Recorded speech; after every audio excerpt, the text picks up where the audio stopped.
Guys, അപ്പോൾ നമ്മുടെ പുതിയ വീഡിയോയിലേക്ക് എല്ലാവർക്കും സ്വാഗതം. അപ്പം ഇപ്പം രാവിലെ 7 മണി ആയിട്ടേ ഉള്ളൂ. ഏകദേശം എൻ്റെ കൊലക്ക് കാണാൻ മനസ്സിലാവും ഞാൻ എവിടെയോ കല്യാണത്തിനോ എന്തോ പരിപാടിക്ക് പോവാന്ന്. അതെ, ഇന്നെൻ്റെ ബെസ്റ്റ് ഫ്രണ്ടിൻ്റെ കല്യാണമാണ്. രണ്ടാളും ഉറക്കാന്ന് എണീപ്പിച്ചിട്ടില്ല. ഞാൻ സാരിയൊക്കെ കൊടുത്ത് ഒന്ന് സെറ്റായിട്ട് എണീപ്പിക്കാന്ന്. കാരണം വെച്ചാൽ അല്ലെങ്കിൽ പിന്നെ ഞാൻ ഉടുക്കലോ പിടിക്കലോ ഒന്നും ഉണ്ടാവില്ല, ഇവിടെ യുദ്ധമായിരിക്കും. പിന്നെ കുളിപ്പിക്കലും പിടിക്കലും വേണമെങ്കിൽ ചെയ്തോളും. ആ ഭാഗത്തൊക്കെ ഞാൻ ചിന്തിക്കേ വേണ്ട, അതൊക്കെ കഴിഞ്ഞൊന്ന് മാറ്റി കൊടുത്താൽ മതി. ഇപ്പം 7 മണിയായി. ഇനി ഒരു 7:45 എൻ്റെ ഫ്രണ്ട്സ് വരും. അപ്പോഴും നമ്മൾ പോകണം. അല്ലെങ്കിൽ കണക്കാണ്. കണ്ണൂരിൽ നിന്നാണ് വെഡ്ഡിങ്. കണ്ണൂർ വാസവ ക്ലിഫിൽ നിന്നാണ് വെഡ്ഡിങ്. അപ്പം ഇനിയിപ്പോൾ മാറ്റുകയൊക്കെ ചെയ്യട്ടെ. നമ്മൾ 1 തൊട്ട് ഇപ്പം 1ാം ക്ലാസ് തൊട്ട് വെച്ചാൽ ഒരു 6 ആ ഒരു ഏജ് ആയിരിക്കുമല്ലോ ആ ടൈം.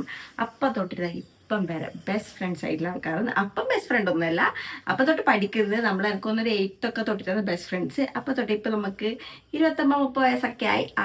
അതുവരെ ബെസ്റ്റ് ഫ്രണ്ടായിട്ട് ഇങ്ങനെ പോകാമെന്ന്. പിന്നെ അതിന് നടുക്ക് ഓരോ ഇതൊക്കെ ഉണ്ടാവും, ആലം അങ്ങനെ പോകും. അപ്പം ഇനിയിപ്പോൾ ഞാൻ അവളെ കല്യാണത്തിന് പോട്ടെ, അതിന് നടുക്ക് ഇവരെ മാറ്റിപ്പിക്കണം. അങ്ങനെ ഓരോ ഷോർട്ടായിട്ട് വരാം. ഓക്കെ, മാറ്റട്ടെ.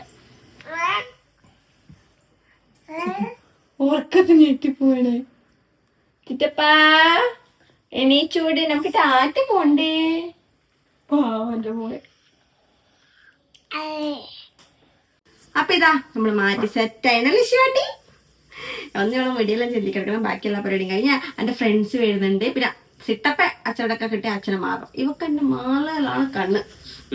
അപ്പൊ ഇത് നമ്മൾ വേഗം ഓരോന്നോരോന്നായിട്ട് കാണിച്ചു തരാം. ഓക്കെ, അപ്പൊ ഇതാ ഡ്രസ്സൊക്കെ മാറ്റി സെറ്റായി താഴെ വന്നപ്പോഴാണ് കണ്ടത് കാറിൻ്റെ ടയർ ഫ്ലാറ്റ് ആയിട്ടുള്ള. ശരിക്കും പണി കിട്ടിയെന്ന് തന്നെ പറയാം. പക്ഷെ പെട്ടെന്ന് എനിക്കൊരു കാര്യം ഓർമ്മ വന്നത്, നമ്മുടെ അടുത്തൊരു സാധനം ഉണ്ട്. എന്താണെന്നല്ലേ? അപ്പോൾ ഇതാണ് ഞാൻ പറഞ്ഞ സാധനം, Agaro galaxy portable tyre inflator. ഇത് കോഡ്ലെസ്സും പോർട്ടബിളും ആണ്. അതായത് വയറൊന്നും ഇല്ലാണ്ട് തന്നെ നമുക്ക് എളുപ്പത്തിൽ എവിടെയും യൂസ് ആക്കാൻ പറ്റും. ഇതിൻ്റെ ഡിസൈൻ ഭയങ്കര കോമ്പാക്റ്റ് ആണ്. അതുകൊണ്ട് തന്നെ കാറിലോ ബൈക്കിലോ ബാഗിലോ എവിടെ വേണമെങ്കിലും ഈസി ആയിട്ട് നമുക്കിത് വെക്കാൻ പറ്റും. ഇത് ഭയങ്കര ട്രാവൽ ഫ്രണ്ട്ലി ആണ്. ലോങ് ജേണിക്കും ഓക്കെ ആണ്. ഈ ഇൻഫ്ലേറ്ററിൽ പവർഫുൾ മോട്ടർ ഉള്ളതുകൊണ്ട് തന്നെ ടയർ വേഗത്തിൽ നിറക്കാൻ പറ്റും. അതുകൂടാണ്ട് ഇതിൽ വലിയ LED ഡിസ്പ്ലേയും ഉണ്ട്. അതിലൂടെ ടയർ പ്രഷർ വാല്യൂ നമുക്ക് ക്ലിയർ ആയിട്ട് തന്നെ കാണാനും പറ്റും. കൂടാതെ നമുക്ക് വേണ്ട പ്രഷർ പ്രീസെറ്റ് ചെയ്ത് കൊടുക്കുകയും അത് എത്തിക്കഴിഞ്ഞ ഡിവൈസ് ഓട്ടോമാറ്റിക്കായിട്ട് തന്നെ ഷട്ട് ഡൗൺ ആവുകയും ചെയ്യും. അതിനാൽ ഓവർ ഇൻഫ്ലേഷൻ ഉണ്ടാവുകയില്ല. ഇത് യൂസാക്കാൻ ഭയങ്കര ഈസിയാണ്. ഇത് കാർ ടയർ മാത്രമല്ല, ബൈക്ക്, സൈക്കിൾ, ഫുട്ബോൾ അങ്ങനെയുള്ള എല്ലാം ഇൻഫ്ലേറ്റ് ചെയ്യാൻ പറ്റും. അതുപോലെ തന്നെ LED എമർജൻസി ലൈറ്റും റെഡ് SOS ലൈറ്റും ഉണ്ട്. അതുകൊണ്ട് തന്നെ രാത്രി ടൈമിൽ പോലും നമുക്ക് ഭയങ്കര യൂസ്ഫുൾ ആണ് ഈ പ്രൊഡക്റ്റ്. പിന്നെ 4000 mAh റീചാർജബിൾ ബാറ്ററി ഉള്ളതുകൊണ്ട് തന്നെ ഫുൾ ചാർജ് ചെയ്താൽ ഏകദേശം 25 മിനിറ്റ് വരെ നമുക്കിത് യൂസാക്കാൻ പറ്റും. കൂടാതെ Type-C ചാർജിങ് പോർട്ട് ഉള്ളതുകൊണ്ട് തന്നെ ചാർജ് ചെയ്യാനും ഈസിയാണ്. ശരിക്കും നമ്മൾ ട്രാവൽ ചെയ്യുമ്പോൾ ഇതുപോലൊരു ഗാഡ്ജറ്റ് ഉണ്ടെങ്കിൽ ഭയങ്കര യൂസ്ഫുൾ ആയിരിക്കും. ടയർ പ്രഷർ ചെക്ക് ചെയ്യാനും എമർജൻസി സിറ്റുവേഷൻ ഹാൻഡിൽ ചെയ്യാനും ഒക്കെ ഏറ്റവും നല്ലൊരു പ്രൊഡക്റ്റാണ് Agaro galaxy portable tyre inflator. അപ്പോൾ ഈ പ്രൊഡക്റ്റിന് ലിങ്ക് ഞാൻ ഡിസ്ക്രിപ്ഷനിൽ കൊടുക്കുന്നുണ്ട്. ആവശ്യമുള്ളവർ വേഗം പോയി പർച്ചേസ് ചെയ്തോ. ഏത് പൗഡർ ഉണ്ടോ നോക്കിയാൽ ഇതുണ്ട്, കലക്കി കുടിക്കുന്ന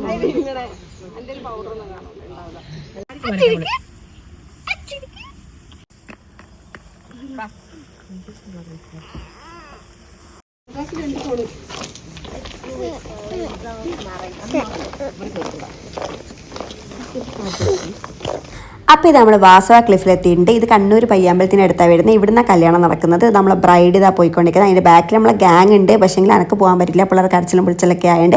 പിന്നെ പിള്ളേർക്ക് അടുത്ത് ഉറക്കമൊക്കെ ചെയ്ത് അപ്പോഴേക്ക് കല്യാണമൊക്കെ കഴിഞ്ഞ് പിന്നെ നേരെ ഫുഡ് കഴിക്കാൻ പോയി. ഫുഡ് പറയാണ്ടിരിക്കാൻ കഴിയില്ല, സൂപ്പർ ഫുഡ്, അടിപൊളി ഫുഡായിരുന്നു. എങ്ങനെയൊക്കെ പിള്ളേർക്കൊക്കെ കൊടുത്ത് നമ്മളും ഫുഡൊക്കെ കഴിച്ച് അവിടെ നേരെ വീട്ടിൽ പോയി ഡ്രസ്സൊക്കെ മാറ്റി ആ ചെക്കൻ്റെ വീട്ടിൽ റിസപ്ഷൻ എത്തിയിട്ടുണ്ട്. വൈകുന്നേരം എല്ലാവരും സെറ്റായിട്ടാണ് ഉണ്ടായത്. എല്ലാം ഫുൾ ടയേർഡായിരുന്നു, എന്നാലും ഫുൾ ഓൺ ആയിരുന്നു എന്ന് തന്നെ പറയാം. പിന്നെ ബ്രൈഡും ഒക്കെ സെറ്റായിരുന്നു. അത് കഴിഞ്ഞ് നമ്മൾ അവിടുന്ന് ഫുഡൊക്കെ കഴിച്ച് നമ്മൾ ഏകദേശം വീട്ടിലെത്തുമ്പോൾ ഒരു 10 മണിയൊക്കെ കഴിഞ്ഞെന്ന് തോന്നുന്നു. കാരണം വെച്ചാൽ നമ്മൾ ഫുൾ ടയേർഡായിരുന്നു. പക്ഷെ പിള്ളേഴ്സ് ഫുൾ ഓണായിരുന്നു. ഓർക്ക് കളിക്കേണ്ട ചിന്തയുണ്ടായിട്ടില്ല. പിന്നെ ഞാൻ എങ്ങനെയൊക്കെയോ പിള്ളേരൊക്കെ അടുത്തൊക്കെ ഉറക്കി. അപ്പോൾ ഓക്കെ, അത്രയേ ഉള്ളൂ. Bye bye.